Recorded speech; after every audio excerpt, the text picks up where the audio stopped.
those of you that don't know a lot about canals, and especially family in the United States, this is how you get from the canal onto a different level of the canal. We don't have elevators, unfortunately, and this is called a lock.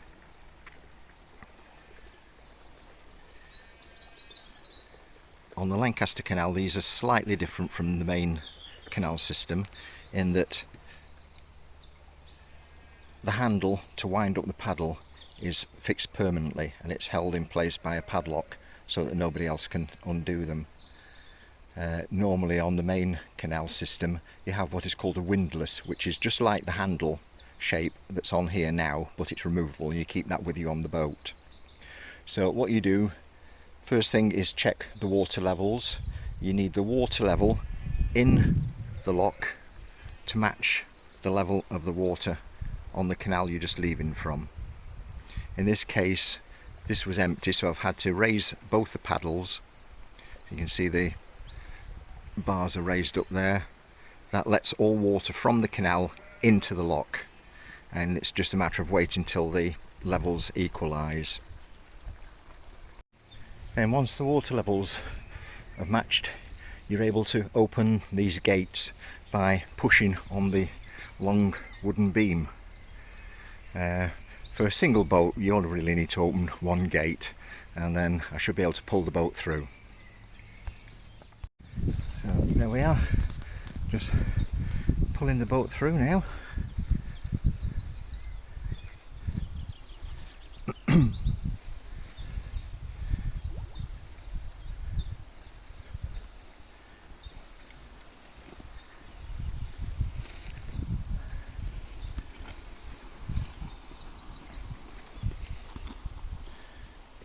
And then just tie it loosely to one of these bollards.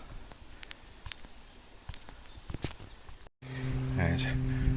Well, as you can see, you only need to tie it up loosely on the bollard, because once you've got it in, you open these paddles here which are actually mounted in the gates, and that lets the water out of here and it lets it through the gates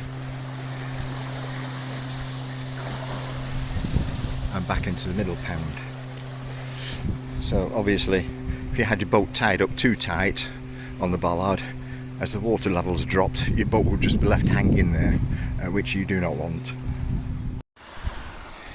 Now as you can see on this one, I've had to open both gates because it looks like there's something under the water that's stopping that left hand gate from opening fully, so I may not have been able to get the boat through just one gate. So gates opened, water's level, so all I do now is pull out the boat and just take it down to the mooring pontoon there while I come back and close the gates. One important thing to remember when you're in the lock as well, when you're emptying the lock, is to watch out for the sill. Now the sill is that concrete ledge that you can see running across in front of the gates.